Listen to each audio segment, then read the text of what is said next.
Welcome to TMCC's Monster Panel. We are going to just jump right into this. It is a panel, a discussion of all things monsters. Unfortunately, I left my Kraken at home. He would not fit through the door. So we have other monsters that we're going to be discussing today, and the first one will not be the Kraken, but it will be dragons. We're going to talk about dragons first thing, and it will be by presenter Megan Gray. So Megan? Thank you. Thank you. Oh, thank you. I have a lot of students in the audience. That's the only reason why people are wooing. Okay, so I'm Megan Gray. I teach biology here at TMCC, and my monster today is dragons. So I hope you guys will enjoy it. I took it from the very dorky biology approach, so bear with me. Okay, so when I was researching this topic, it's kind of funny. Dragons are in every culture around the world, and they've been around for thousands of years in terms of the mythology. Can you guys hear me okay? Does that work? Okay, just making sure. So I picked two of the big cultures. So European culture kind of depict dragons as being very evil and monstrous and having a slayer trying to overcome this evil. And they're usually 6 limbs, so they have 4 legs and wings. They're not traditionally smart animals, at least that's how Europeans portrayed them.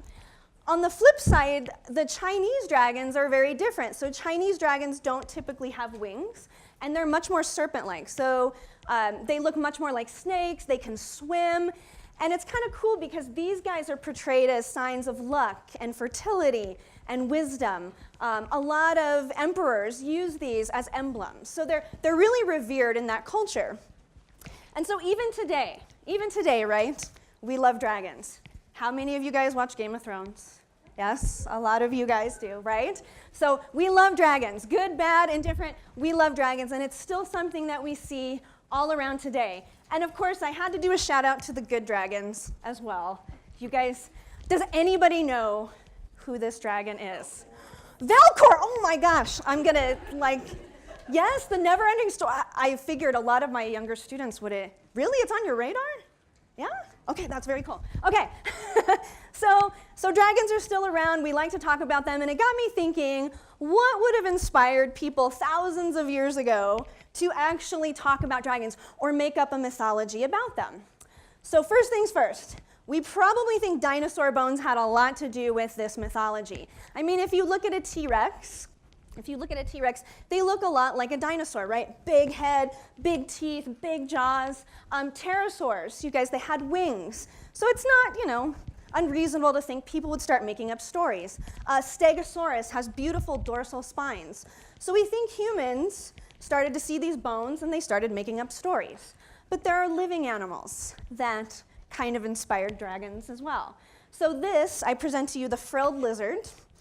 They're about 3 feet in length. They're in Australia. And when they get very upset or scared, they do this. So they have a flap of skin that comes out and they hiss, kind of like what a dragon would do.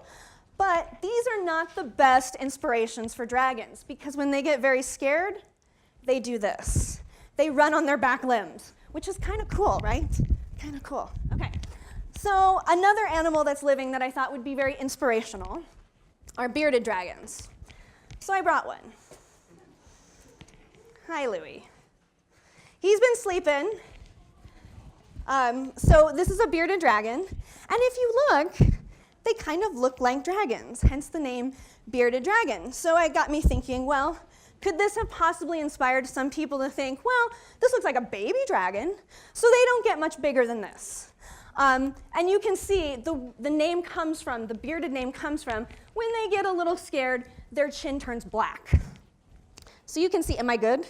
He's not scared. He's good. He's good. So I've got a baby dragon with me. He's doing good. They have dorsal spines like dragons do, and they're kind of smart. So a new study just came out to show that they'll actually imitate each other, and they'll learn how to open doors just by watching each other. Now, not like human doors, like bearded dragon doors, right? But still, that's actually pretty smart for a reptile. So I know it doesn't sound like it, but for a reptile, that's really smart. Okay. So as an evolutionary biologist, I got to thinking, well, if evolution had taken a different turn, could dragons have really existed on Earth? So what I'm going to do is I'm going to build you a dragon today. out of animals that really do exist. So how am I going to do that? So I took the basic prototype of a dragon. So I'm going to talk about wings. I'm going to talk about dorsal spines. I am actually going to make them smart, okay? Of course, how can I not talk about fire breath? Like, that's a big key to any dragon. A scaly body and an armored hide. And most dragons, you guys, are actually considered reptiles, okay? They are egg-laying. They live usually underground. At least that's what most mythology kind of talks about. Living underground, living in a cave behind a waterfall. They generally have long lifespans. And you guys, this is my personal favorite. There's a lot of mythology out there. They love gold and trinkets and jewelry and diamonds and emeralds and those sorts of things. So I'm going to make a dragon for you. The first animal I have to talk about, the first beast or monster, is the Komodo dragon. Komodo dragons are the largest lizards on Earth. They can get up to 10 feet from nose to tip to tail. They live in Indonesia, and you can see they are a bit slobbery. Actually quite smart, live a really long time. So big misconception about Komodo dragons is that they kill their prey with bacteria. They are actually truly venomous lizards. So the whole bacteria thing is a misnomer about them. The venom that they inject into their prey is an anticoagulant, so the prey will bleed out pretty quickly, and it also lowers their blood pressure. So they kill most of their prey really quick. You've probably seen some National Geographic where it takes them days to kill. That's only for water buffalo because they're so big. Everything else, they kill pretty quickly. You are relaxing. He's doing really well. I was nervous that he would like jump. Okay, so he knows, he sees you're a pirate. He wants nothing to do with that. Okay, and these guys live in underground layers. So they are a good candidate for making a dragon, but it doesn't solve everything. I need some fire breath. So I present to you the spitting cobra. So there, oh good, some of you look uncomfortable. Yes, okay.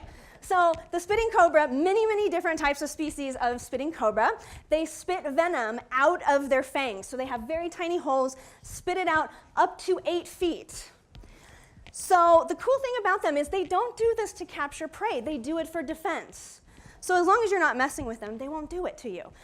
They aim for the eye, you guys. So if this venom hits your skin, it does nothing. If it hits your eye, it causes blindness. Now I'm hoping this will work, but if you've never seen one spit, you've got to see it spit. So here we go. Hopefully this works.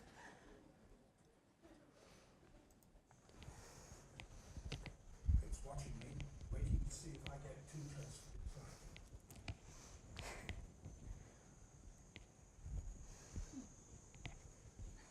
He has an eye shield on.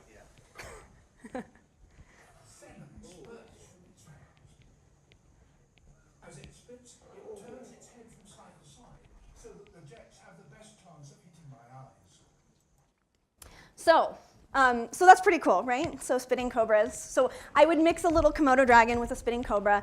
And I also want to do an honorable mention to these guys, bombardier beetles. So they don't eject from their mouth, they eject from their abdomen. But they eject a noxious substance. It's hydroquinone and hydrogen peroxide. It comes together, you guys, and it boils and ejects this huge gas that kills other insects. It's so cool. So I just wanted to mention them, that's another way to kind of spit. Okay. Oh, where's my clicker? I'm all over the board here. Okay, so I've got a Komodo. He can spit now, but what am I missing? He can... Fire, good, fire. Okay, so how do I get something on fire? Well, I present to you the electric eel. So these beasts, now actually they're not eels, they're actually knife fish, but that's okay, that's biology for you. So these eels, you guys, they can generate pretty high voltage, so enough that it could light the flame. So now I've got something to spit, and now I've got something to light up. And last but not least, I need wings. I almost put wings on him today, but didn't want to do that. Yeah, it's kind of cute, but okay. So, so wings. So this lizard is actually called a flying dragon. That's its common name. They're found in Southeast Asia. This particular, it's not a real wing. They can't flap it. They are actual gliders.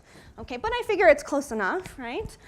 The males of this species have elaborate wings, and they actually fly around their territories trying to attract mates with these beautiful wings. So we'll just slap on some wings on my Komodo, and I'll make a dragon. Oh, and my favorite. So besides humans, what animal out there loves gold and jewelry and emeralds and all kinds of cool stuff? Well, if you've never heard of these animals, you're going to love them. Please look them up. You will love these. The satin bowerbird. Yes. So not really a monster, but I had to put it in, you guys. So these birds, they're called bowerbirds. They make these elaborate, the males make these elaborate displays. And you can see, they love human stuff. So, and they love blue. Sometimes they pick different colors. So it's kind of like a souped up bachelor pad for birds.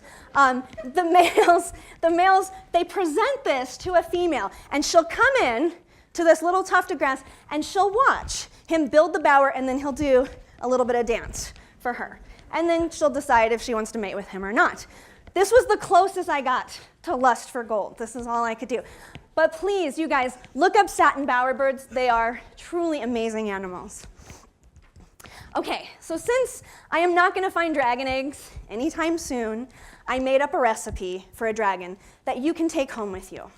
I always love to end my classes with a take-home message. So here's my recipe if you want to make a dragon. You definitely need 1.5 cups of Komodo. I know that sounds like a lot, but you need it. Trust me, okay? 1 cup of bearded dragon, I think will do. You know, a 1/4 cup of frilled lizard. If you remember, they're not so scary.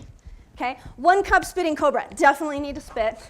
A 1/4 cup of the bombardier beetle. 1/4 cup of electric eel, and I'm telling you guys, trust me on this. 1/2 cup of flying lizard and a pinch of bowerbird. You don't want too much. If they get too lusty for gold, they'll never do anything. Trust me. Okay? And so, as I end today, I would like to remind you that even some of the most scariest and heinous monsters can still be lovable. And I'm saying that to remind my students about me. All right, thank you. That's it. Thank you very much, Megan. We've got a minute or two here. Anybody have any questions for Megan about dragons, or maybe her beast that she's holding? Yeah, he's so scary, huh? What's his name again, by the way? His name is Louis. Louis. And I think if he could talk, he would have a French accent. I don't know why, but that's his name, Louis. So they actually make really good pets. Yeah. Is it true that the dragon myth emerged independently in the East and the West? That is everything that I saw, absolutely. In fact, it seemed to evolve independently in many different areas of the world, yeah. So it kind of makes you wonder, it's been a part of our history for a really long time, right? For thousands of years. It's been in a lot of ancient writings, it's in the Bible even. So yeah, that's what I found as well, yeah. Did you have a? Oh yeah, I don't know, this is just kind of like whatever, but couldn't another thing for breathing fire like that have some sort of chemical that combusts when it's exposed to oxygen or something? You make an excellent point, sir. Yes. Yes, I should have thought about that.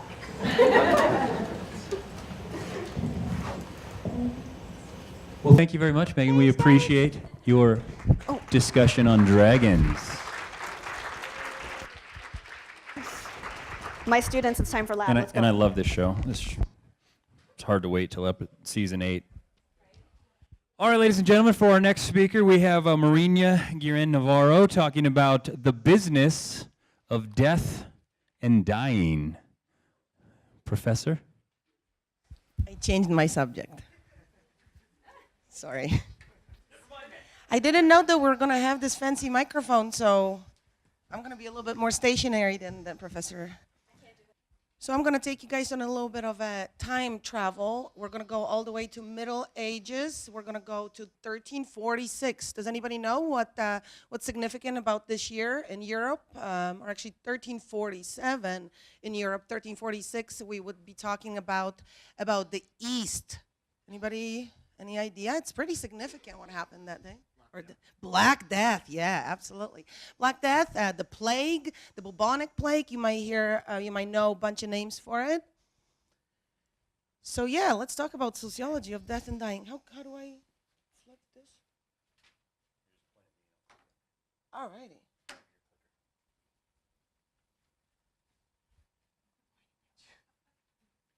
There you go. So, so the Black Death has moved, has basically followed the trade routes, went from China to Russia, from Russia to Italy, from Italy to Spain, from Spain to Portugal, and it basically almost wiped the whole Europe's population. It killed about 1/3 of the population of Europe. And let's take a look at what it means to be sick with the plague. So as you can see, you have the swollen lymph nodes, and once they burst, they ooze that black, nasty. I'm not a biologist, so I'm not going to tell you what exactly it is, but it's just the nastiness that it oozes, and it causes very painful death. And everybody who comes in contact with people who are infected were also almost immediately getting infected themselves and dying a terrible, painful death. So it took the Black Death about 2 years to wipe out half of the population. Or not half, I'm over exaggerating. Let's just say 1/3. It's still a lot of people of Europe. And it's been over 650 years right now, and it still ranks as the most devastating catastrophe in human history.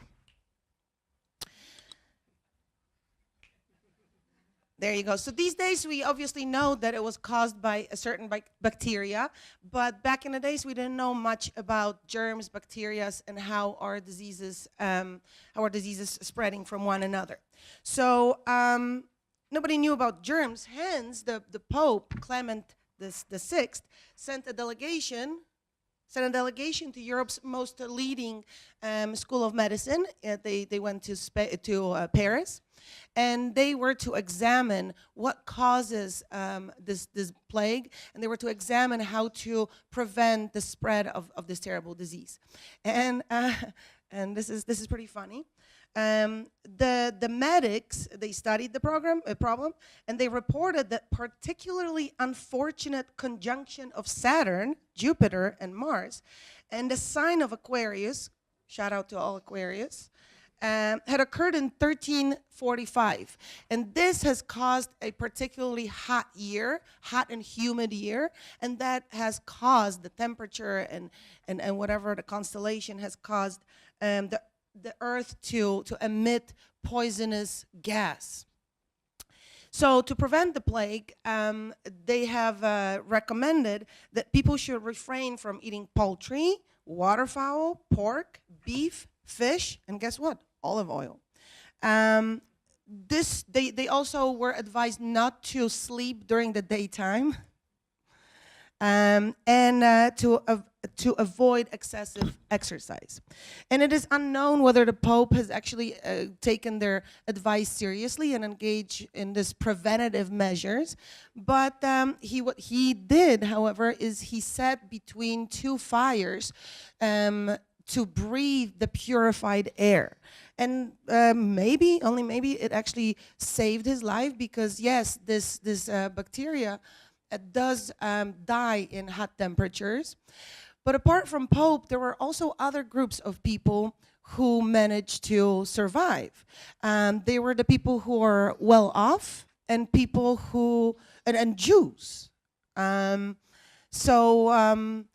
The question is, why the people who are well off? Well, because they could afford to get away from the overcrowded, overpopulated cities, and they can go somewhere where there are not as many people. And Jews, because of their religious practices that also prescribed how to treat food and how to be hygienic around food. So back in the days, people would take a bath once a year around Easter. Jews, however, were prescribed to take a bath once a week. And wash their hands every time they are handling food. They were also prescribed to bury the bodies of their deceased immediately after death. So those things spared these two main groups. Other people, however, the common folks, so to speak, they were engaging in practices such as wearing beads. How many of you know the song Ring Around the Rosies? I'm assuming all of. Sometimes I make my students sing it in the class. I don't sing it, no.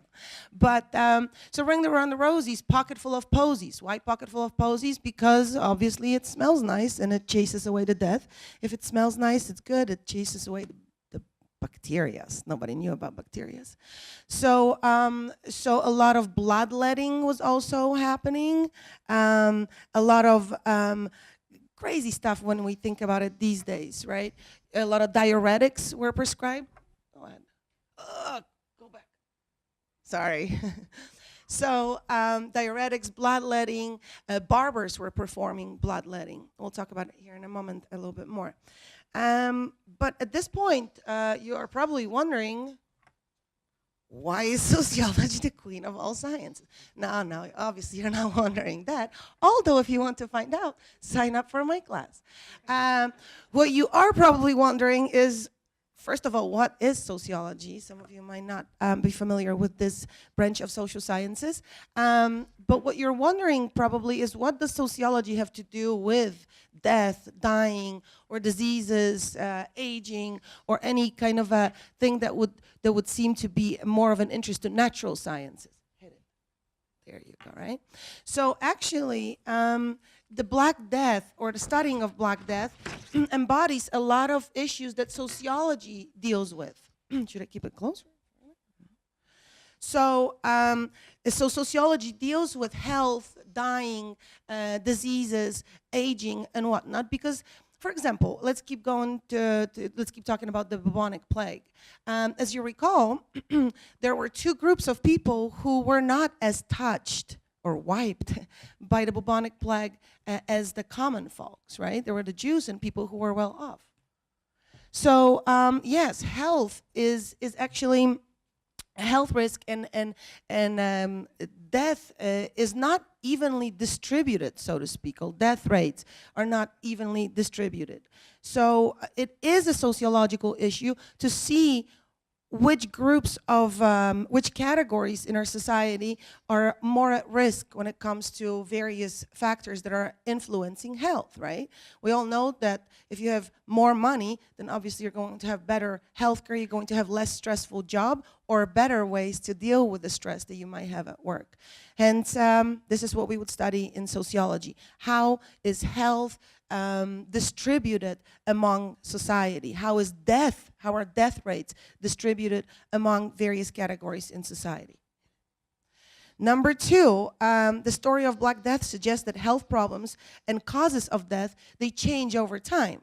At this point, we know about germs, we know about bacteria, we know that we need to wash our hands probably more often than once a day. But we didn't know that before. Things are changing. There are obviously some hygienic preventative measures. And all these measures, all those discoveries in medicine have changed or have increased the life expectancy.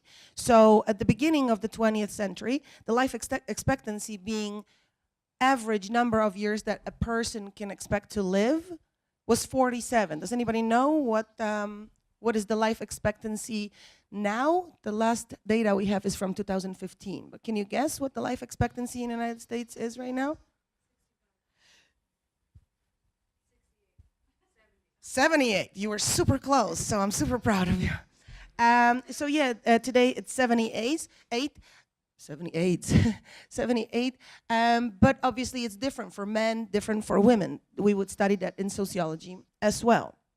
What's the problem here? Well, it puts the fact that we're living longer life, it puts a strain on our medical system. It puts a strain on, we have to answer a question, what are we going to do, or what can we do with people who are unable to function as in the range of so-called normal social scope, right? So there comes the death and dying, right? It's a business. That's what I was hoping to do my presentation on, but I changed it. So this is another interesting topic for sociology. And then finally, there you go. As I mentioned to you earlier, we used to be very ignorant when it comes to medicine. We used to allow barbers to perform bloodletting. Do you guys know the sign the barber spinning sign. That comes from times where barbers were letting blood. The stripes that represent, the red stripe obviously represents blood, but the white stripes represent the bands that you would tie around your arm before the bloodletting and then after the blood was already let from your body to stop the bleeding. So there wasn't a profession, so to speak, of a doctor. These days, however, medicine is professionalized, right? And we trust medical personnel to tell us what to do, to give us advice. The problem, however, with this is that we tend to over-exaggerate the silliness or the dark ages of the medicine these days from Middle Ages, meaning that we don't put emphasis on what used to be put emphasis on, meaning the holistic aspects of our well-being. That there is a connection between our mind, our body, but also between all this and social factors, which sociology would study. All right, thank you very much. And that is it. Thank you, Marinia. Got a few minutes for questions. If anybody has any questions for Marinia about plague or sociology or the business of death and dying or the sociology of death and dying. Yes, sir. Right there in the middle.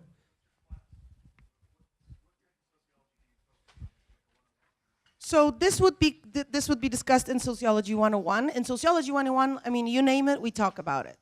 So that's why it's queen of queen of sciences, if you ask me.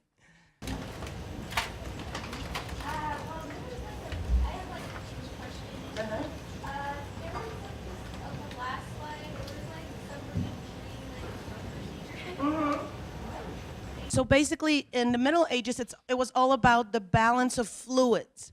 So any crevice you could let the fluids out from, it was definitely explored.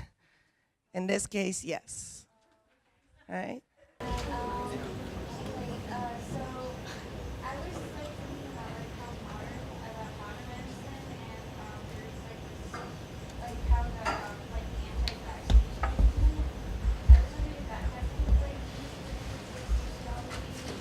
We discuss it in my class too. Yeah, absolutely. We do discuss the anti-vaccine movement. Mm-hmm.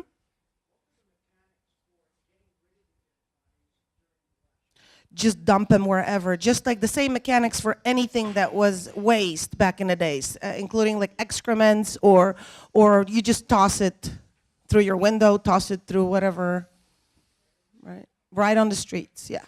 So that was the problem. Go ahead.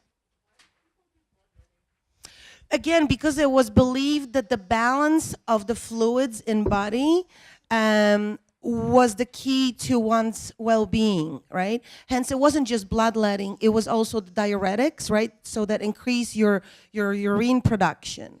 It was also, you know, manipulation of the excrements, any sort of excrements, right?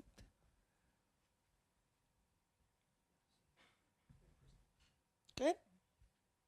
Normally, I run like further, or my presentation is longer, but this year, awesome. Thank you so much, guys.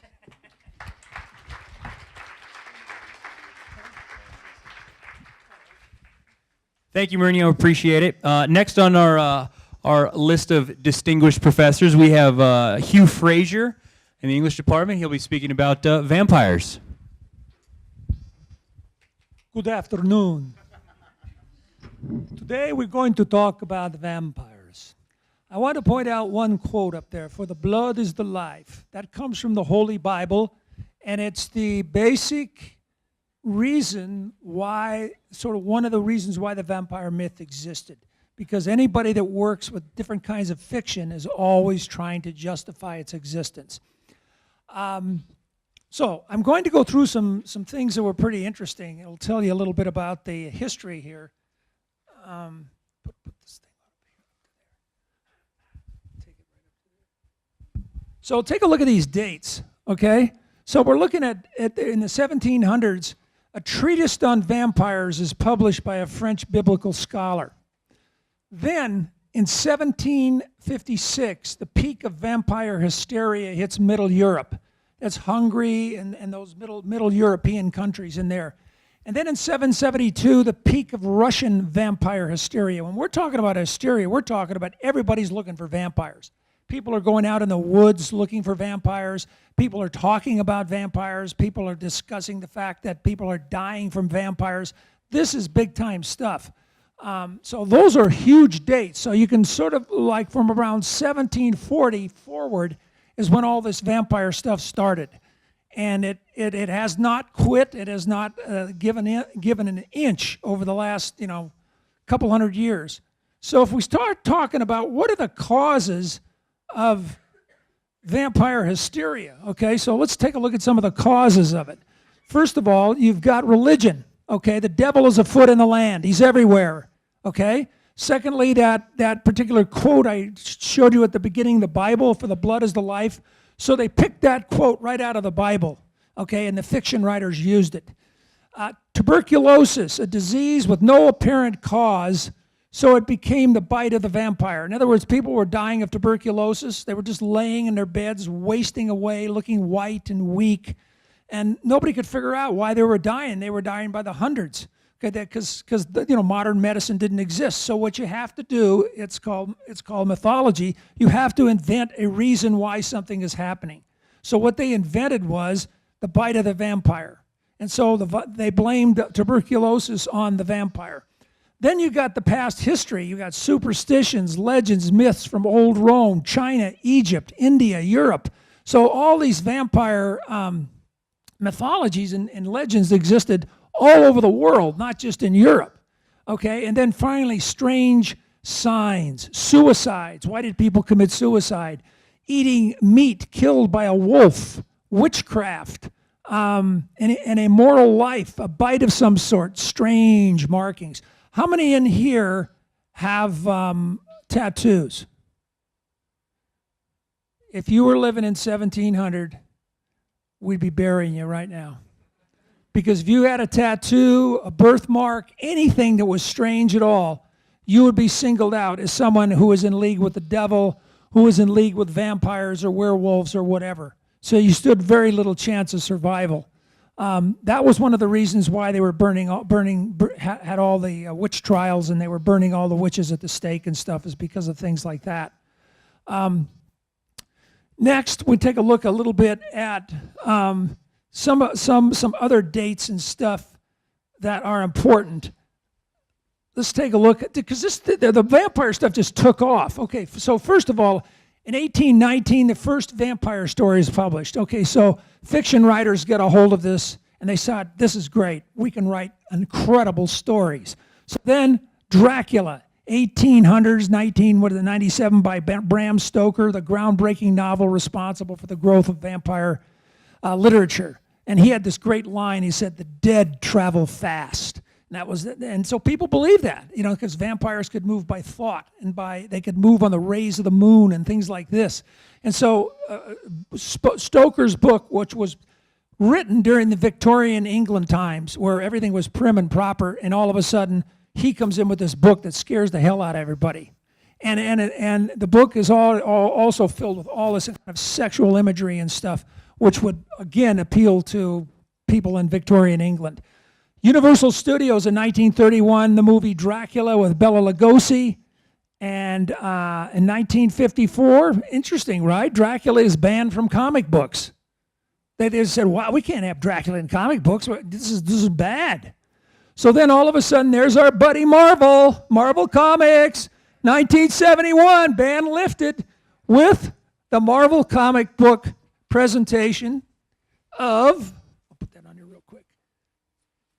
That's one of them. That's one of the comic books. I think I paid $2.25 for it. It's probably worth about $10 now, because I bought it a long time ago. But anyway, Dracula hit the comic book world and hit the Marvel world. But it never took off like the other Marvel characters. And I think one of the reasons was, for example, Marvel had Doctor Strange, which was a much more powerful figure and character, and so that sort of dominated. Didn't mean Doctor Strange wasn't fighting vampires. He was. but the Dracula comic books did not take off that much, but they were still fantastic. Look at this artwork. I mean, this artwork is unbelievable. I mean, and then you open the book up, and it's just fantastic artwork on these comic books. So anyway, the ban was lifted. It came back into play. And we have now a couple other things that are kind of interesting to just keep pushing the vampire myth along. Groundbreaking TV movie, The Night Stalker. It had more watches than the Super Bowl. I remember when it came out, and they kept advertising it, and they kept advertising it and advertising it, and it kind of just looked fantastic. Because the one thing they did in this movie, and the one thing all good vampire movies do, if you play it straight. You don't play it camp, you don't play it as a joke and have funny things in it, but you play it like it's real. That's what attracts the audiences. And this movie was just a groundbreaker. I mean, it just blew everybody away when they looked at the Nielsen ratings and saw how many people looked at this movie. And the movie was done similar to the way the Dracula novel is done. The one thing that you have to understand, if you've read the Dracula novel, the real one by Bram Stoker, he tries to convince you that vampires exist. And he has logic in the book that says vampires exist. He uses things like, he says, well, Methuselah lived to 900 years. Well, a turtle lives way longer than a human being. He kept bringing in these anomalies of life that nobody could explain because the science couldn't explain any of it. And he had whole 2-3 pages on justifying why vampires existed. And that's what made that book so special. Now we'll take a look at every good vampire needs a good somebody to battle the vampire.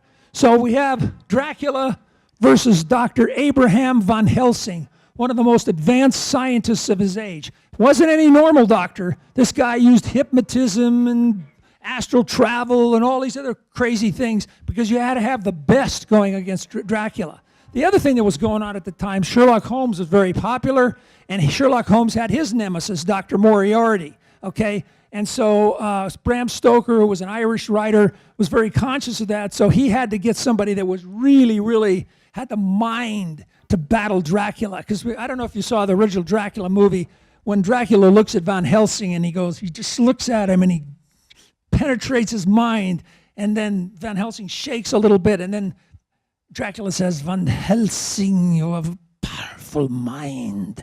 So he could hypnotize anybody or do anything to anybody. So you had a great adversary there. There's the Vampire Hunter's kit. It actually existed. People put it together and ran out into the hinterlands and the forests looking for vampires.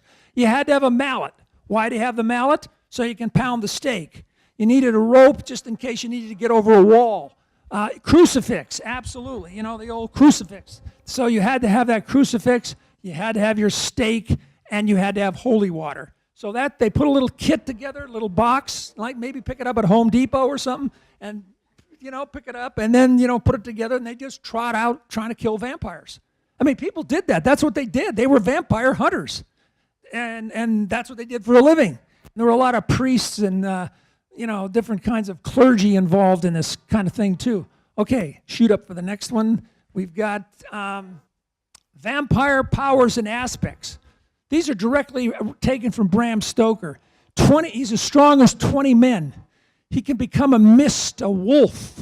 He can direct the elements, air, earth, fire, and water. He can see in the dark. He can draw strength from his native soil. That's why in the movie they bring all these coffins over to England, and they're all full of the Hungarian soil that he can lay in. That's why that exists. That was why that was in the movie. He can command the meaner things, the moths, the rats, the wolves, the foxes, the owls, and the bats.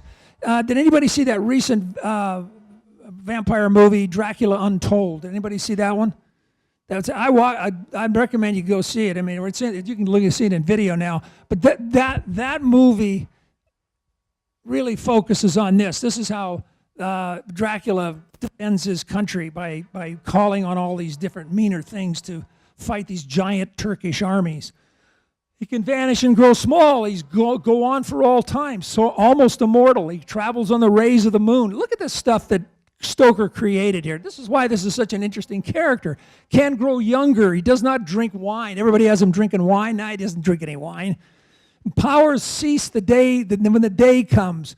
He quotes Jesus. Yeah, you get the Bible. You get the Bible going on your side. You're in big time. You're doing well. He quotes Jesus, drink my blood, eat my flesh, you're going to live forever and all this kind of stuff. So he's got Dracula quoting Jesus, and then he bites like the serpent with needle-shaped incisors. Okay, so that's a direct quote out of Dracula by Bram Stoker. Afflictions, he can't stand garlic, and so you see all this garlic outside of homes and stuff. Let me just say something. I know a lot of you believe, vampires, they don't exist. Nobody believes in vampires anymore. That's not true. They still believe in vampires in Middle Europe. Here, there was just a scene. I was watching a vampire show, and here's the deal. A young woman died. They went and buried her like 3 inches below the ground. They buried her, and everybody went to church, and four people went back to the grave, right? They dug up the grave, they chopped her head off, put it next to her body, and then they buried her. And this was in like 1970-something. So these myths and legends die hard. So people, even today in Middle Europe, believe in vampires. Just as just an aside, they also tried to create a Disneyland, a vampire Disneyland. Somebody wanted to build that in Hungary, and I don't think it ever got off the ground, but they were trying to build that. But they do have a hotel in Bistris where you can go in and get plum juice, which is, sort of supposed to be blood. And you can order this special vampire drink there if you're a tourist in Hungary. Wild Rose, Sacred Bullet, of course, the silver bullet, that's going to kill him. And then the mirror. Now, if you show a mirror in a vampire, what happens? There's nothing there. You know why? Huh? Yeah, that's exactly it. Supposedly, there's no soul. So therefore there's nothing there, and so there's no reflection. Now, see, the mirror is a symbol of soul. So Stoker worked that out. I mean, he had that whole thing worked out. If you watch the original Dracula movie, when Von Helsing goes up to Dracula and he pulls out a little mirror and he goes like this, and then Dracula goes like that. So it's indicating that, I don't want to look at myself in the mirror because I can't see myself. Okay, the host, the host, they break the host up and put it around a coffin and then seal the coffin to protect it, and then running water, which is some natural, pure element which the vampire can't deal with. So you can see that the length that the fiction writers went to, especially Stoker, to make this a sort of permanent character that we have in fiction today. And one of the things is, there's 3 elements in, now let me show you this. If you think vampires aren't, there it is, 848 pages. The vampire book, the Encyclopedia of the Undead. So if you think there's nothing written on it, this book has everything in it you could ever imagine. And there's a ton of vampire books. I don't know if you know this, but the original vampire wasn't necessarily someone who sucked blood out of you. The idea of a vampire was also someone who sucked the energy out of you, like your boyfriend, somebody like that. So the bottom line is, if you're in a relationship where you feel drained, your energy feels drained, and you just go home exhausted, he's a vampire, I hate to tell you guys. Yeah, so anyway, and they have stories, vampire stories, that are about that are about people who do that and stuff. So the vampire legend works its way into society in all kinds of different ways. The other book I wanted to show you real quick was this book here. Did you turn it off? Okay, well, I'll hold it up. This book is the Mala Maleficarum. And this is the book that was written, How to Kill Witches. And this book, you read this book, and it's a mind blower, because you realize that all the great kings and queens and all these dynastic people in France and England and all these different places, they all were in league with witches and covens and all kinds of other stuff. And it all comes out in this book. And what, you know, and so kind of here's the put on my point here is the history, unfortunately, John, the history that you get at the community college is probably about 60% of what the actual history of the world is about. There's this whole other sub-history, subcategory that's not written about by academics, but exists. The witches controlled the kings and queens in both England and France and across Europe. And they did it with all kinds of spells and all kinds of other stuff. So I want to end by saying that enjoy the day. It is young. Good night. Thank you, Hugh. For our next speaker, we have Dr. Karen Wickander. Wickander. I may be dressed as a pirate, but she will make me walk the plank. And what shall you be speaking on today? David Lynch. Have at it. Thank you. Hello. Okay, so I'm going to try to do this quickly. Like my students, I picked a presentation that couldn't be done in 14 minutes, so I'm going to just crank through this. Say what? Oh, thanks. Okay, so I'm going to start. I'm guessing a lot of people haven't seen David Lynch anything except for the students who I forced to watch things in my class. Okay, so David Lynch is considered one of the best American directors we have now. He's also one of the most difficult to understand and parse. And his belief is that he doesn't have to tell you what things mean, which people don't actually like. So he's a very unclear filmmaker. He is best known for interrogating kind of the seedy underbelly of American life. And part of this is what he was born in. So he traveled to a variety of different cities when he was a child, Missoula, Sandpoint, Spokane, Durham, Boise, and ended in Alexandria, Virginia when he was 14. He grew up during the 50s. A lot of his movies are set in the 50s or towns that still resemble the 50s in present day. And I think this is actually very important to what I'm going to show you. He said, you got the feeling that you could do anything. The future was bright. Little did we know we were laying the groundwork then for a disastrous future. All the problems were there, but it was somehow glossed over. And then the gloss broke or rotted, and it all came oozing out. And that's pretty much the foundation of everything David Lynch does. It's really good. You should watch everything. So I'm going to start with the fact that he was actually started as a painter. He started drawing when he was very young. His mom refused to buy him coloring books because she felt they were too restrictive. And his dad bought home like reams of paper because he had a government job. So he would just draw all the time. And what you see now in his art are two of his most common themes, and that is that of dreams and the home. His paintings are surreal, childlike, nightmarish. It's very evocative of Lynchian subjects. Very much a nightmare landscape. And it's important to remember that Lynch, the director, is Lynch, the painter. So I'm going to start with the monster as an abstraction. I was originally going to talk like about 7 of the films. I'm going to cover 2 things. So this is Laura Palmer, Wrapped in Plastic. This is from Twin Peaks. It's the opening of Twin Peaks. Twin Peaks premiered on April 8th, 1990.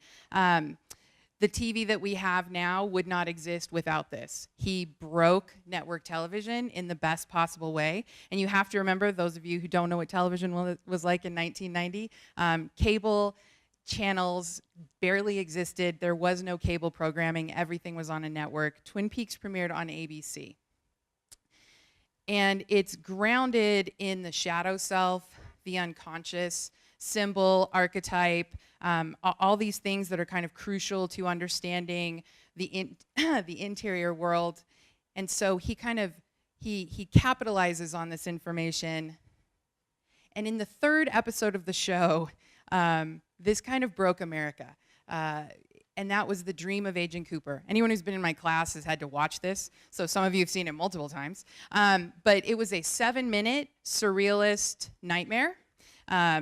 that nothing existed like television. Nothing existed on television like this. Agent Cooper sees a variety of images, symbols, clues. There's a backwards talking dwarf. There's the Black Lodge. There's just all of this kind of, it's a painting. It's actually a 7-minute painting. And it's never broken down for you, the audience. It just happens. And it's actually where we get our first glimpse of evil. So unlike traditional shows, he's actually giving you the dream or he's giving you evil in its abstraction.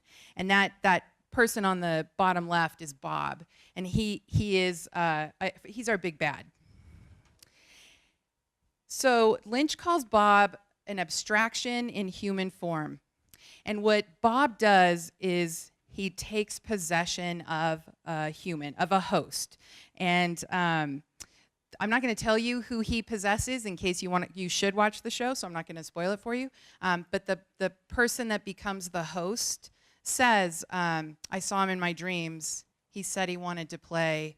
He opened me. I let him in. And this idea of actually cracking open the body and allowing evil in is a component of Lynch and what Lynch was trying to do with his stories. But again, 1990 television kind of wasn't ready for this. So the thing about Bob is he has to possess a host. The person who allows him in is eventually annihilated by him. And what we discover in 1990 Twin Peaks, this goal of the possessive spirit is actually recognizable. It wants power and it wants to live in the most powerful person. The person he inhabits in the show is not that person. The goal had always been Laura, who you saw at the beginning wrapped in plastic. She was a strong, powerful figure, and Bob wanted possession of her. This is actually a still from Fire Walk with Me, which is a prequel to Twin Peaks, and Bob is trying to take Laura's soul, and she refuses. She refuses him entry, so she has to die. He is this manifestation of the shadow self. He capitalizes on the seedy underbelly. He consumes everything about us that's fear and wants and needs and all of that. He takes that over. Okay, and he lives in the Black Lodge, which is the shadow self of the White Lodge. And so to go through the Black Lodge, you meet your darkest self. The only way you can pass to the White Lodge is to confront this darker self. And if you have imperfect courage, it will annihilate you. Okay. He then continued with this idea of the divided self in 1997's Lost Highway, which is a film that has confounded viewers and critics forever. It's the story of a married couple, Fred and Renee Madison. Fred and Renee. And their marriage is silences and darkness and enigma and lust, and it's very broken. And again, we've got this idea of inviting the monster in.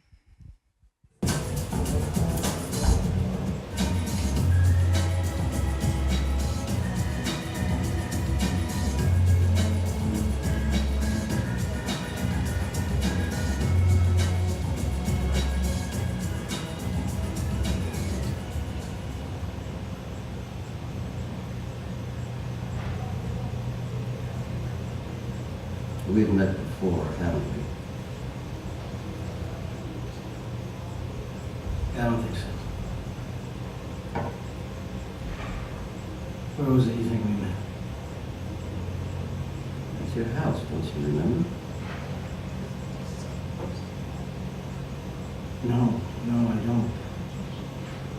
Are you sure? Of course. As a matter of fact, I'm there right now.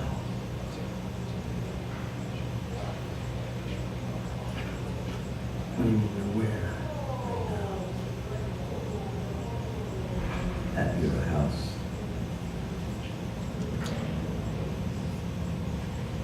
That's fucking crazy.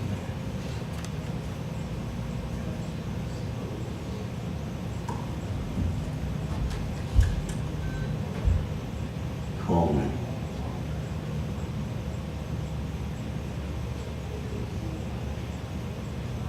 I remember. Go ahead.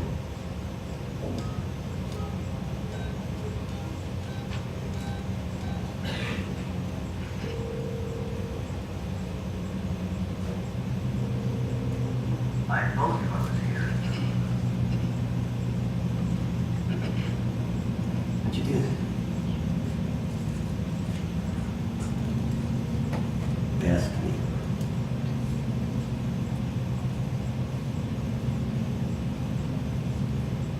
How'd you get inside my house? You invited me. It is not my custom to go where I'm not wanted. Why? Give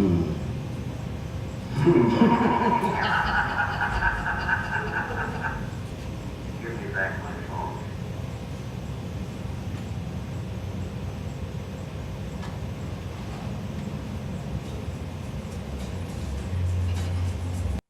So that character is called the Mystery Man. He's never named, labeled in any way. And Lynch does a really interesting thing because he creates the home as a metaphor for the self. And you have to invite the monster in. He has the music stop when the Mystery Man starts talking, and it starts again when he leaves. It's reality is reality no longer. And so Fred Madison ends up slaughtering his wife. And does not remember doing it. And so the question is, does he invite the evil in that destroys his life, or was it always there and he let the shadow self take over? And when the home is possessed by darkness and all is lost, what does the body become? For Fred, it becomes he creates a dream self. And you get a new reality with a younger, more innocent, more virile Pete Dayton. And the home is no longer a place of safety. And so you have this dream limbo reality. And what you don't know is what is the reality. And Lynch isn't going to tell you. He doesn't give you a reality that you understand or recognize. So you can't tell the difference between the two. He creates the dreamscape, but doesn't give us a clue to what's happening. And so you end up suddenly with different characters, but they're the same doppelgangers. The life seems a little bit more dangerous, and the dialogue is mirrored, and it feels like deja vu for the audience. But you still don't know what's real and what's fake. And we didn't understand yet that there could be a glitch in the Matrix because the Matrix didn't exist yet. So we didn't know that a state could look and taste real and not be real at all and be an abstraction. In Twin Peaks, the host has an excuse for the crimes that they commit, which is human possession by a force of evil. In Lost Highway, Lynch puts it back on us. You can create the dream. You can create that. And here you have Fred coming back to himself. You can create that dream, but it's still your behavior. It's your actions. Fred has to accept culpability for slaughtering his wife. So the question then is, and this is my ending, is what has changed in Lynch's vision? Because he just released, some of you may know, over the summer, he came back to Twin Peaks, and it's 25 years later. And how has that vision changed? And his vision is actually much darker, if that's possible for David Lynch. We are responsible for the creation of evil. He actually puts that onus of responsibility on us in episode 8, which is quite possibly the best episode of television to ever air. I will go there and use hyperbole. It's actually us testing weapons, and you get the creation of Bob. It's the birth of evil. Episode 8 is about the birth of evil, and it's terrifying and fascinating, and it makes no sense. And what he actually does in the new Twin Peaks is he no longer interrogates the seedy underbelly, because the underbelly is now reality. It's over. Like, it's us. We don't have to, there is no underbelly. The evil is around us. It's populating us. Evil is no longer the individual. It's a virus that infects and spreads. And evil used to just be Bob in a host, and now you just have evil adjacent. And so it's a really kind of dark look at our responsibility. And I will end with this, though, and that is there hope when he gives you a world populated by these monsters? And there is, and it's Agent Cooper, who's 25 years older. He's not as innocent. Any shadows of the self, he's absorbed into his being, but everyone in his orbit benefits. He doesn't even have to do anything for them. Just by being around them, their lives are better. It's instead of evil adjacent, it's light adjacent. So while Lynch might be saying that as a community, we've become darker and we are the monsters, he's also saying you just need one individual that's light and morality and goodness, and it can break that darkness in society. Okay, I'll stop now.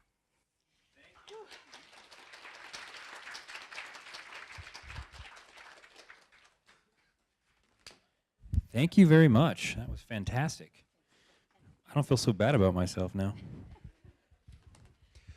Well, ladies and gentlemen, we actually have a very special guest now to come to the presentation stage. Some of you who are Reno locals may recognize him, as he's been on, from my understanding, I'm relatively new to Reno, so I'm going off of hearsay, but from my understanding, he's been in the public eye for a number of years now, and that is Zomboo, the television horror host. So, Zomboo.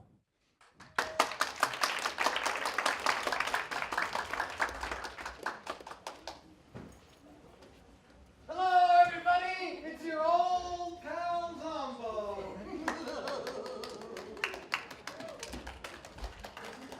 So I guess because I got a big mouth, I get to talk without a microphone. So can everybody hear me? Would you like the microphone, Zomboo? Well, I guess the best thing to do is to maybe show the DVD that I brought. It's a little 5-minute thing on the show, so you can get an idea what I do. And then once we get past that, I'll talk a little bit about how I did the show, how I fell into it, why I still do it, and answer any questions you might have. We want to be very informal and want to have a lot of fun and a lot of good laughs, and also maybe educate you a little. So we'll just run the promo and see what happens.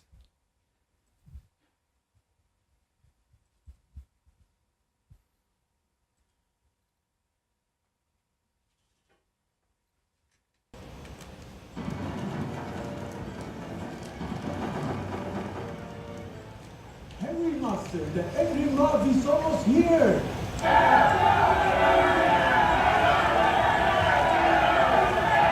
Come on, Quasi, we gotta get out of here. Too late, Mustard, they're already here. Ooh, I wonder who's at the door. Hey, Zomboo, remember us?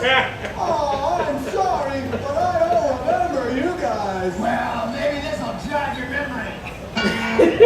Oh, why, you're the angry mom. That's right. And we're sick and tired of watching your bad movies every week. Help me, Quasi.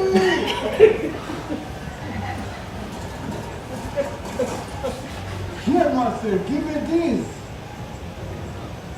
Here you go, take this movie. Well, is this movie any good? Oh, why, this is the best movie ever made. Great. Come on, boys. Let's go watch a good movie for a change.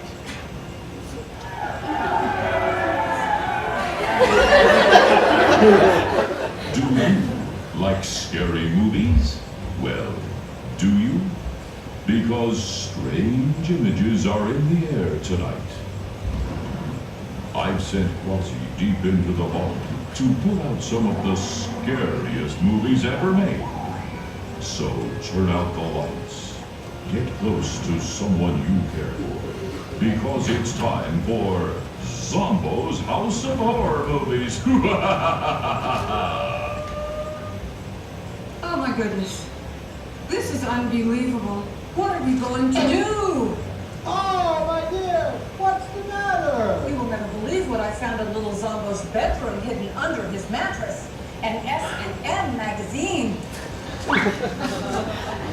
Give me that. This is serious. What are we going to do? Oh, I really don't know, but I guess a spanking is out of the question. Hello, everybody. It's an old Zomboo. It's time to go visit Dracula. We'll be right back to our very scary movie after these important messages from our sponsors.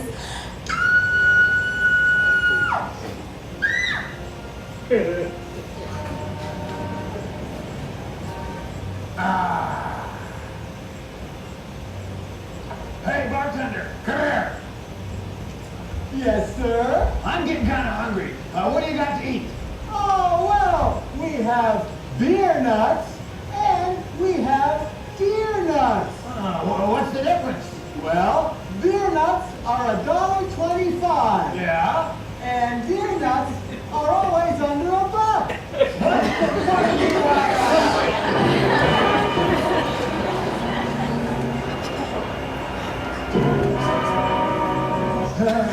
She's so ugly, the cannibals took one look at her and ordered a salad.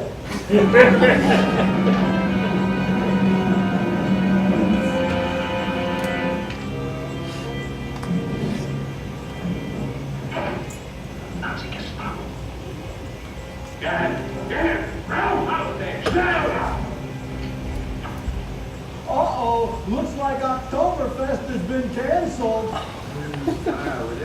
How do you do? That's Mrs. Lipster, the manager. And this is May. She's the finest dancer in town.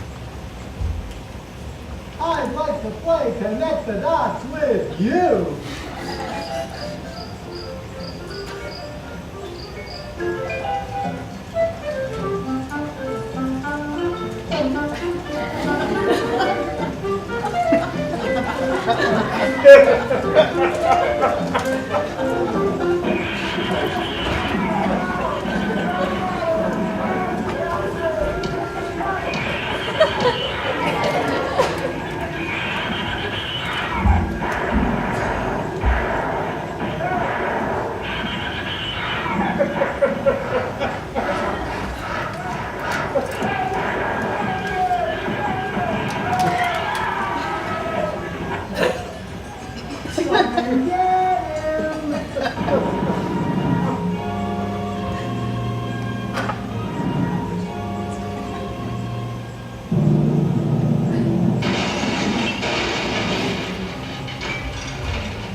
I don't understand you too well. You've been trying for a long time. No wonder that baby's crying. He's under barbecue. Something is wrong.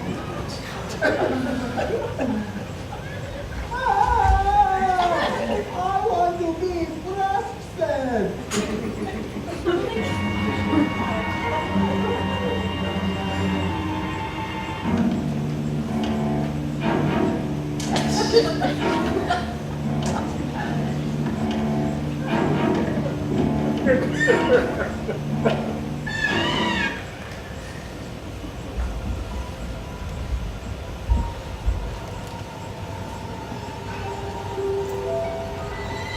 Uh-oh, the health department isn't going to like this. Check us out at the Zomboo website at zomboo.com.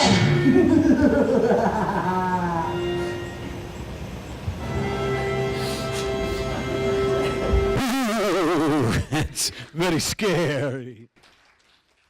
Okay, well, I guess what we can do is talk a little bit about the show and what it's about and how we came about doing it. I've been doing it now for almost 20 years, so it's been on Channel 8 for about 18 and a half now, and it's something that I fell into.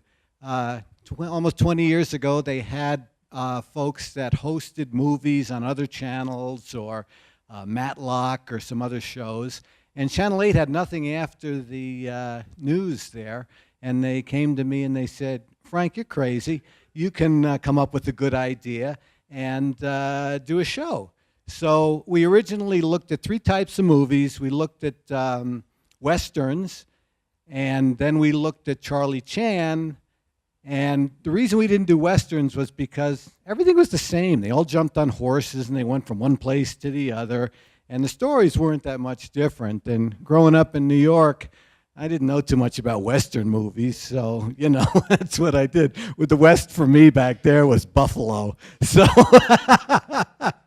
and then there was Charlie Chan. And I like Charlie Chan movies. They're really cool. But the problem was there was only 48 of them. And Ted Turner bought up all the copyrights when he started Turner Classic Movies and his channels. So that left horror movies. And the neat thing about that was that horror movies had the most public domain movies out there. And public domain means you don't have to pay for them.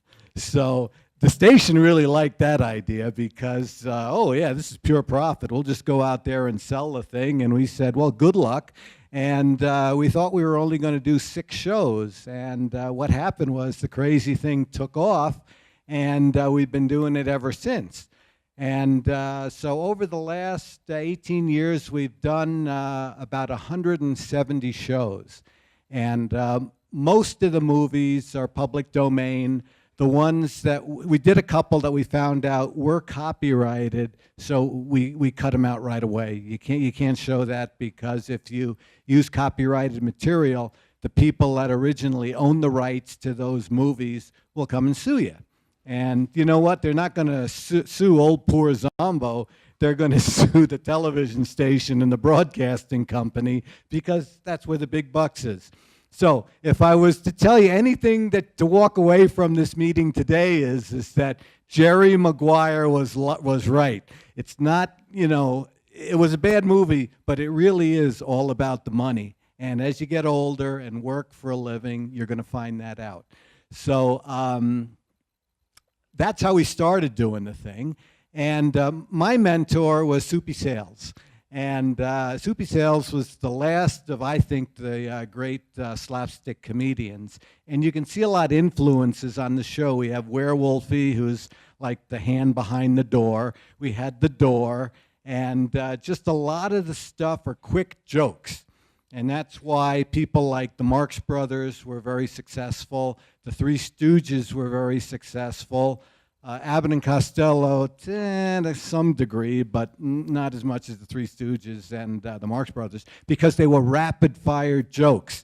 And the one thing we had to do to maintain an audience was to have one joke after the other. So if you didn't think one thing was funny, you were into the next joke in a couple of minutes, or a couple of seconds actually, and it just went on from there. The hard thing is sustaining it for more than a minute or two. That's why all our skits are very short. But, that's how that works. I go out and I do a lot of personal appearances because I love to hear the stories that everybody tells me. And I like to hear the stories where somebody tells me, oh, I grew up in Los Angeles and we had the Freak or the Ghoul or somebody like that. And now we live here in Reno, and I actually stay up with my kids or record your show, and we watch it. And, I like hearing stories like that because, to tell you the truth, I'm almost ready to retire, and, because I'm an old guy. But it's just been so much fun, and it's the best accident and the best thing that ever, happened to me. And I like making people smile or laugh. And, this was the perfect vehicle, and with a lot of luck, the thing has sustained itself for almost 20 years. We used to be on right after the news at 11:30, but the FCC reared its ugly head a few years ago and said, you can't be on right after the news because you don't have closed captioning for the death. And what that means is that that's all the little words you see on the bottom of the screen. And they said if you're not closed captioned, you have to be on between 2 o'clock in the morning and 6 o'clock in the morning. But we've endured it, and we've actually raised some money, and we're going to start closed captioning the shows and hopefully go back to 11:30 after the news next year. So that's kind of cool because it's going to be a whole new generation of people to watch the show. And, I just think it's the best accident that ever happened to me. My real job is that I'm the guy at Channel 8 that's the creative services guy. I make all the commercials. And I also produce shows like Lawyers, Guns, and Money and some other things over the years. So, I've had a really good life, and I enjoy it. But this was the thing that I really love to do the most. So that's a little bit about me and about the show. Is there anybody that has any questions that they'd like to ask, about this? And, don't be afraid. Yeah, that guy back there that's just woke up. Yeah. Yeah, I've been dead for the last 10 minutes. No, I gotta say, you guys show some of the worst movies, but your interjections are just some of the greatest things in the middle of the night. You sit there and you say, God, whoever wrote these movies, you know, whoever acted in these movies, and then you have your little piece of resistance in there, and it's like, I fall off the couch. I fall off the couch in laughter, and it's like, thank you very much. And after you fell off the couch, you must have hit your head because you said, oh, this guy's good. No. But no, it's, thank you very much for that. It's something that, you know, the biggest thrill I get is when I talk to people and they say, my husband passed away, but he watched you for years and you really made him smile and, you know, made him feel good. And that's what we tried to do. I mean, some of the stuff is racy, and I guess some of the stuff is, you know, might offend a couple of people here and there, but it's all like slapstick humor, and it's in what I think is reasonably good taste. And, you know, when you get into comedy, it's the hardest thing to write, because you're always going to offend somebody, and it's bad comedy if you don't. So yeah, it is. It's true. That's true. So you know, that's one of the things that we've tried to do. And you know, I don't know if my show has lowered broadcast standards across the board, whatever. But you know, it's something that's fun, and we enjoy doing it. We've been lucky because everybody that started with the show is still associated with it 20 years later, which is basically unheard of. And I had some very talented friends and writers that worked at IGT and at the television station that you know, we've worked with. And the whole thing shouldn't have worked. I mean, if I was to look back, but it did. And it was at the right place at the right time, and everything just kind of worked out. So, you know, I'm very thankful on that. Anybody else have a question? Yes, sir. Arrgh. Of all those movies you've seen and reviewed or watched, or well, first of all, do you actually watch all those movies? Yeah, because I have to write the jokes. Which one has stood out, like, or which one or a few of them have stood out as being interesting? Oh, there's a few, I mean, that I've shown. I mean, my favorites are Attack of the Giant Leeches, you know, which is a classic. Night of the Living Dead, which is also a classic. That's probably the best one we've shown. I like a lot of the old ones with Bela Lugosi. The problem with movies nowadays is that there's not a lot left to the imagination. Everything is special effects, and you know, the story can be so-so. And I'll autograph it later. And you know, it's just your imagination isn't there anymore, because it's one of those things that everything is told to you. But I like a lot of the old Bela Lugosi movies. My favorite movie growing up was the original King Kong.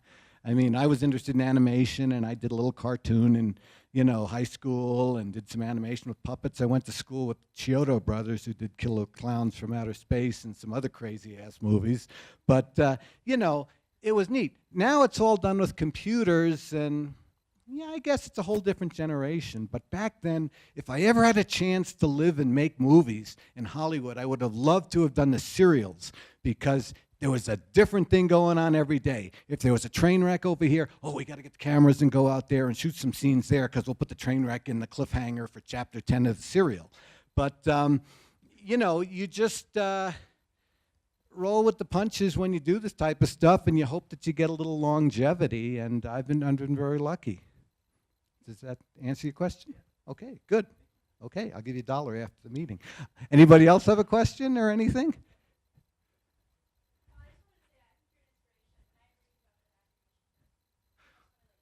Well, thank you. You have good taste. You know, did you hit your head on the same couch that? No, we always like to have fun, and thank you so much. You know, if it wasn't fun, I wouldn't do it. But you know, I was blessed to be able to do something like this. Yes, sir. Again? Yeah. Okay. Twice is better than once. That's true. Do you have brainstorming sessions, you know, while you're watching these films, you with a couple of people for your interjections? Brainstorms? Yeah, sometimes we have alcohol. And, you know, when you got, you know, 3 or 4 crazy people sitting there looking at the movie and just yelling out everything. I mean, if I hear something funny, I write it down because it's ultimately up to me at the end to pick the jokes and, do it. But, you get a bunch of people together and you start reeling off the jokes and, you come up with maybe, I'd say 50 jokes through the whole movie, and you take the best 30, 35, and that's what you run with. And we do the interjection or the cut-ins. It's really cool. It's like Dick Stoddard on the weather. He's got that big green screen, and he's pointing at all the stuff going on and what the temperature is going to be. And we have very talented artists who we get a freeze frame of the movie, and he can paint out the people so the background is clean. And then I get in front of the green screen and, do what I'm going to say. And in the computer, they combine them, and then we put them in the show. The reason the green screen is green is because there is no green in your hand or your flesh tones. And that's also the reason why they used to call it a blue screen, is there's no blue in your flesh tones either. So, you get a really nice clip when you do it, so it looks like you're actually part of the movie. And the Photoshop and After Effects and everything has been a great, help that maybe some of you use when you do some projects. But it's that's the reason why it's green or blue. Anybody else have any questions or anything? Yes, sir. When you were starting with it, were you going for more of a Elvira, Mistress of the Dark, or did you want to move towards the Mystery Science Theater sort of? Never watched Mystery Science Theater. Don't watch a lot of TV. I love Subi Sales. And, if you go on the internet and see some of the stuff he's done, from the old black and white stuff to the color stuff, which was basically up until maybe 1975, that's what we were trying to do. Just do quick jokes, make people laugh, have some fun. And we figured out the best thing we could do, or the best formula, was bad movies, audience participation through the picture of the week, where people send in these pictures and I judge them or talk about them, or the 3-minute horror movie that some of these people, they send in. We've had a lot from Reno and all around the country. People would send these things in, and, pretty girls, and, just bad jokes, and hopefully that'll get you through the 1 hour, 52 minutes, and 56 seconds that all the shows have to be. So that's what we have to work with. If the movies are short, we'd add a serial chapter or a cartoon at the end. And if they were long, sometimes we have to cut some stuff out. But, everything was just under 2 hours. Anybody else have any questions or anything? Yes. Well, it's slapstick, which I think is the funniest humor. My aunt's second cousins were the Marx Brothers, actually. And people, when I was in college, said, "Oh, yeah, you remind me of Groucho Marx because you're a smart ass." And it's like, yeah. But I've mellowed a lot since I got older, and I learned to keep my mouth shut.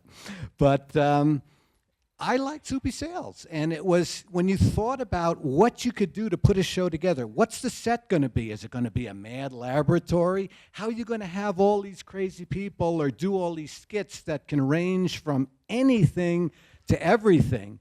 Well, you got the door.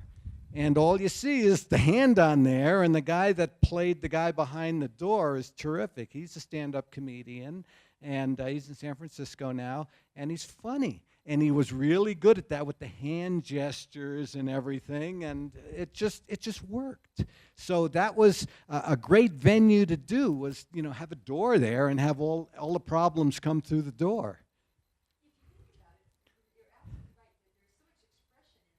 Yeah. Yeah. Yeah.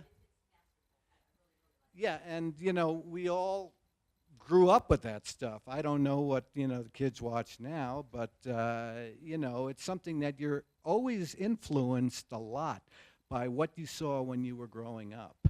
So that's how we came across that stuff, and then we were lucky enough to get some pretty girls, and we were lucky enough to come up with the idea where we critique the pictures and the movies you send in, and it's a lot of fun. And it's, you know, you have a couple beers when you watch the show, and the jokes are twice as funny. So, you know, that's what we recommend if you're going to watch the show. Always have a couple of drinks or something. Anybody else have any questions? Why Zomboo? Okay, it's Zomboo is half zombie and Boo was half ghost. Okay, so that's how we originally came up with it. But I know where you're going with that because I get this question all the time. Somebody told me years ago that there was a character on the Munsters called Zomboo. And what I did was I found the show and everything, and we always called it Zomboo. But when I saw that, it's like, you know what? I like the Ring of Zomboo better, so we did that. But Zomboo is basically based on Lon Chaney in London After Midnight. If you look, that's the holy grail of the lost films. And it's a vampire movie. Maybe the guy that talked earlier talked about that movie. Todd Browning, who did the original Dracula picture, was he did London After Midnight. And that was the character that we patterned it after because he had the capelet here and you know, the hat and everything. So that's what we patterned the thing after. So, you know. Anybody else have a question? Okay. I guess what I just, oh, yes.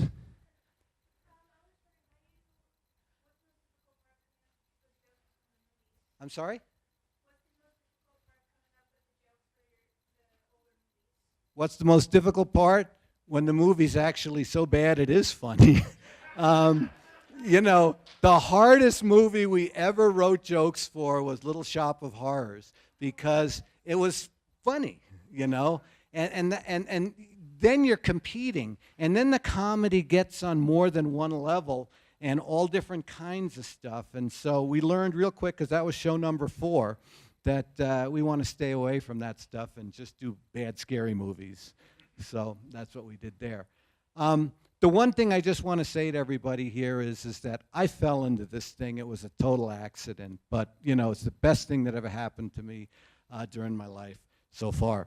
And I don't make any money really doing it. I mean, what it does, it keeps my sanity, because when I'm dealing with clients all day, at the end of the day, we'd always say, well, today we're going to write some jokes, or I'm going to go edit the thing. So that kept us going so we could earn a living and then do this thing afterwards.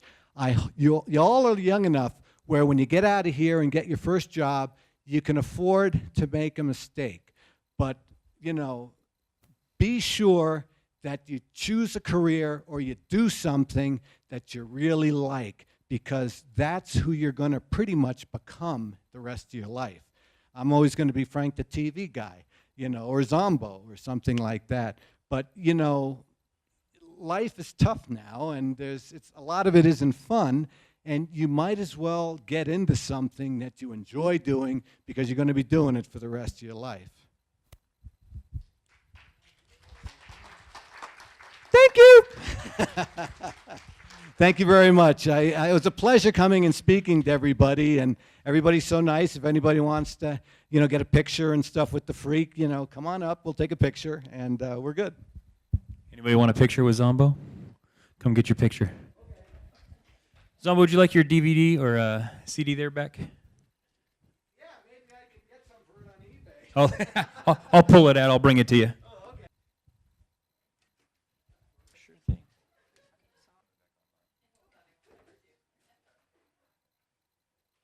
With Zomboo. So we've got 2 more speakers for this afternoon. We've got coming up right now Cecilia Vigil, and Cecilia is going to be talking about vampire bats. So we'll get a little bit more into vampires, but this specifically bats and the biology of them. Welcome, everyone. Let me get to the side of this. So I am Dr. Cecilia Vigil. I'm a doctor of veterinary medicine, and I've been studying bats for the last few years. So one of the things when they invited me was that I wanted to talk about vampire bats, because I just had an opportunity to go to Querétaro and study them maybe about 4 months ago. So first thing, why the association between bats and vampires? And that's what I want to lead to and talk about today. first thing, if you look at history, for centuries, many, many cultures from Africa to Turkey to Mexico to Europe have talked about the living dead that attack people at night and consume their blood. In Ecuador, there's a group called Tintin, and they have their own, if you want to call it, Dracula. The Mayans have Tiahuilpichin. It's another one, right? And we all think about Transylvania in Europe, but if you look, oh, I'm pointing right there, at bats, vampire bats don't exist in Europe. They don't exist in Asia or Africa. They only exist in the Americas. So while we've been talking about vampires for centuries, only about the 15th century, when the conquistadors came back from visiting Mexico and South America, did they come with tales of vampire bats. Now, the thing that epitomized the link was really a book. And there was a book written that we all know, Dracula. This was written and published in 1897. 50 years before, there was a guy that was called, what's the name of the pink dinosaur that when we were children? Barney, but this is with a V. So it's Varney, and he wrote another story 50 years before this about vampires as well, but he didn't have any bats in it. Now, Mr. Stoker, while he was writing this book, came across an article from New York that they were talking about vampires. And what he brought to the table was the link between Dracula and vampires, but also transfiguration. You'll remember if you read the book that he's looking through the window at his love, Lucy, as a vampire, but he could also change into fog. He could also change into wolves. So Dracula epitomizes that connection with the vampire bats. Now, another thing that was happening in Europe at the time was that there were a lot of diseases, but we didn't have a clear understanding and knowledge about these diseases. If you see the rabid dog, that's really what many people think that led to the myth of werewolves. If you look, I'm sorry for these scenes, but at the coyote, it's full of mange. And in Mexico, that's what led to chupacabras. Now, back in the day again, there was porphyria, and this is a disease that disintegrates the hem, which is part of your hemoglobin of your blood.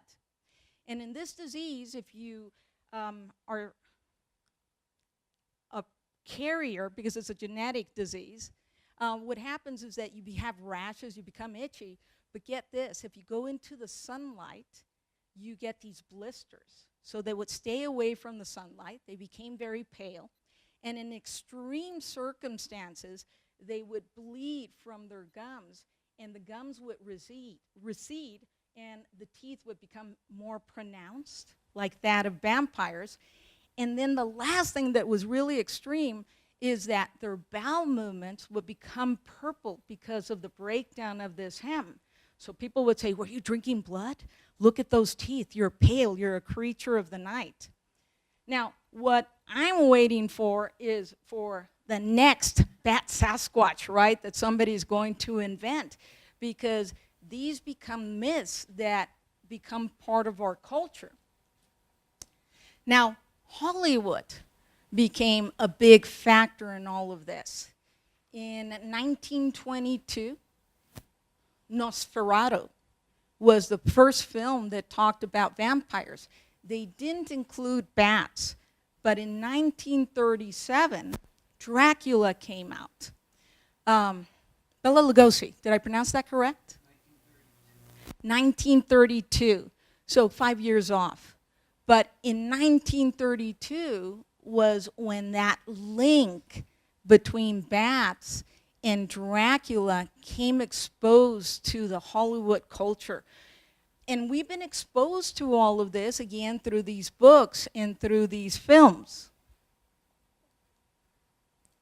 Now, we're talking about bats, and we're talking about creatures that can be nocturnal. Some of them live in the daytime.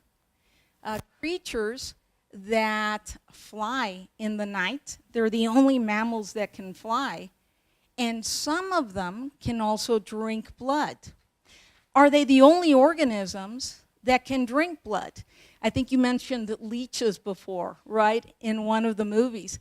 And those gross us out, but they don't really scare us. Mosquitoes drink blood. Now, if you look at this next slide, what would you pick to be the vampire? The one on the left or the one on the right? So most people say, no, the bat has to be the vampire. Well, this bird is called a vampire finch. It lives in the Galapagos Islands, and it drinks blood from other birds. But we don't hear the association of birds with Dracula or with vampires. It's always with bats. So let's talk about these bats. Now, there are many facts, and there's also many myths that have come about from bats. If we look again, they're the only mammals that can truly fly. Many are going to be nocturnal. Now, bat, it comes from the word chiroptera, which means winged hand. And there are bats that you're going to find in the old world. Those are macrochiroptera. So it would be about this size, about the size of a dog. And all of the ones in the new world are microchiroptera. Those are going to be smaller. The other thing is that a myth about bats is that they're blind. And that couldn't be any falser than anything else. They have large eyes. They see very, very well. And then they use echolocation like whales, like dolphins. So they use a type of sonar. The other thing is that bats think that, oh, they're all going to drink my blood. Well, you can see in this depiction that this little guy is covered in pollen. So you have bats that eat insects, bats that eat fruit. Most of the ones in Asia and Africa are fruit-eating bats. You have bats that drink blood that are known as sanguivores. A myth is that they're mice with wings, and they're completely different from rodents. Again, bats are in the Chiroptera family, mice, rats are in the rodent family. And another myth is that bats get tangled in your hair. The point of this slide is that you understand that these are just, many of them are myths. And as we become educated, we can then separate the fact from the myth. Now, why do they talk about this? Because when a bat comes out, they usually become aerodynamic at about 5 to 6 feet. So they'll come out of a cave and they're right at your hair level, but usually they're using echolocation and they'll miss you. That's where that myth came about. These are the real vampire bats. There are only 3 species of vampire bats. The one in the far left is known as the common vampire bat. The middle one is the hairy-legged vampire bat. And the one closest to me is called the white-winged vampire bat. They're microchiroptera. They're about the size of a mouse, and that's why that myth, right, that they're mouse with wings. Now, if we talk about these bats, we would learn that if you look again at the photograph in the far left, see the teeth? Those are the only teeth that it has. If you're going to drink blood, you don't need molars, you don't need anything else. And there's sharp razor that they can go to their food source and make a small cut. And then see the bottom lip? It forms a little funnel. They put that lip right where they made the cut, and then they lap it up just like a cat would lap up milk. So they're not sucking the blood. They make a cut, They have anticoagulants so that the blood doesn't become firm, so it doesn't coagulate, and they can drink it.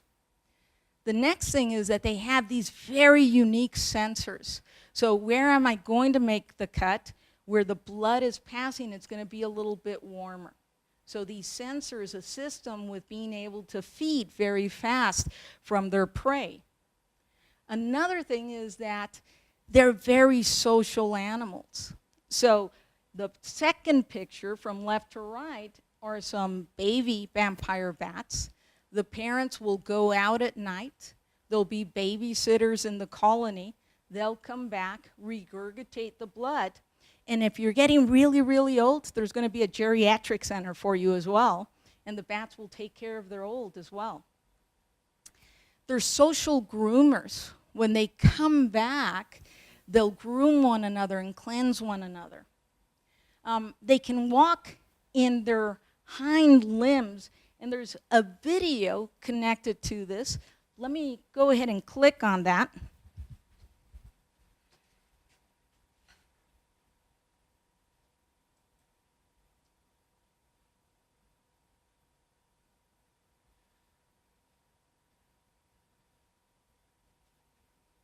Now, as the video is coming up, you'll help me with it? I'll help you with it. Yes. What's very interesting about these bats is they're extremely smart. No other bat does this walking and jumping.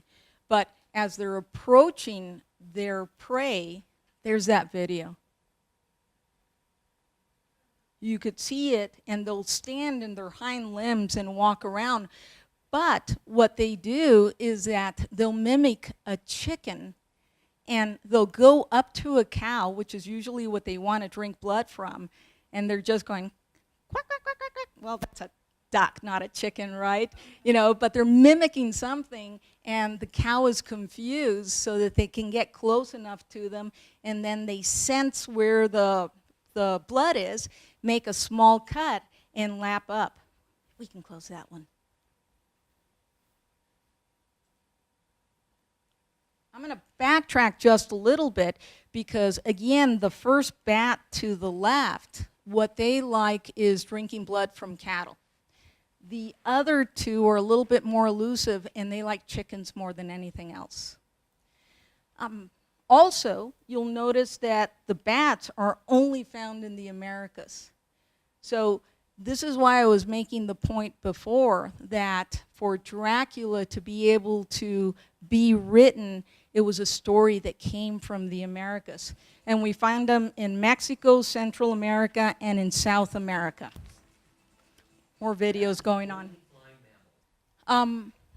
The one thing that we try to teach our students in science is that there's empirical data out there always. And read up on subjects, educate yourself.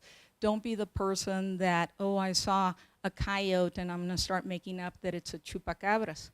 So these bats, when I went to Querétaro, one of the things that they were teaching us was that the niche of these bats back 400 years was that when the cattle was wild, they would go after the sick. They would go after the old, and they would cull, and that would make the cattle healthier.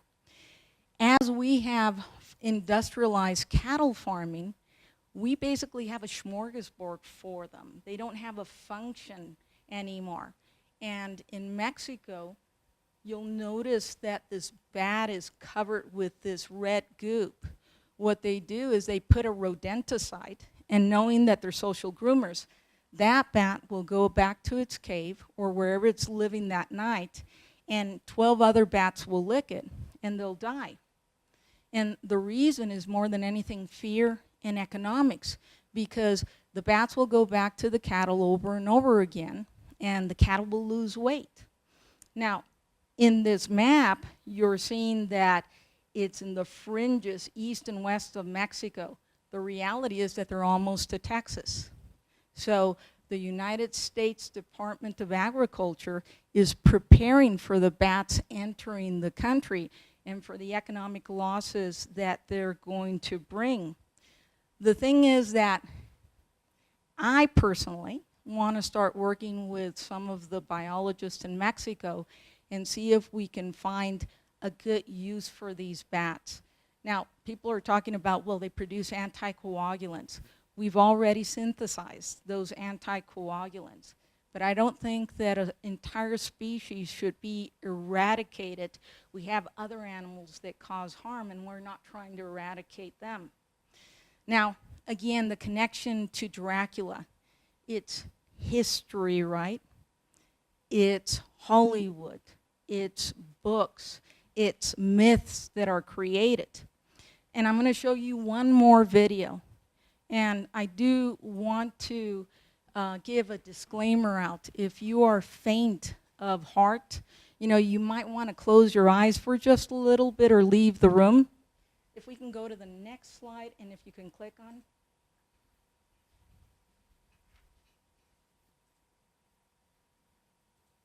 It has no sound. That was the...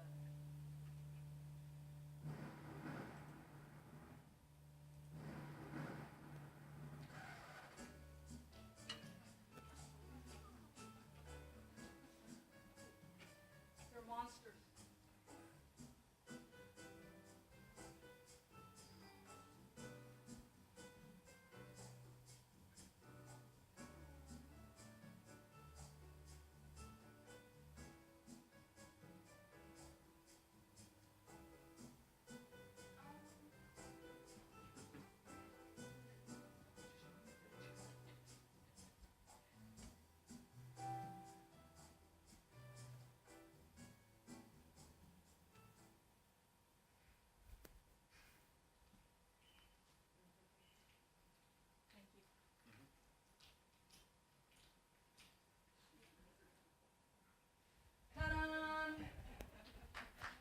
Thank you. Do we have time for questions?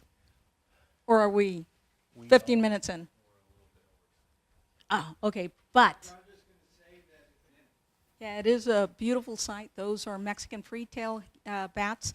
They're insectivores. If it weren't for them, your houses would be full of mosquitoes and the farmland would be full of moths, etc. So, bye guys. Thank you for having me here. Dr. Vigil, if you want to take a few questions, go ahead.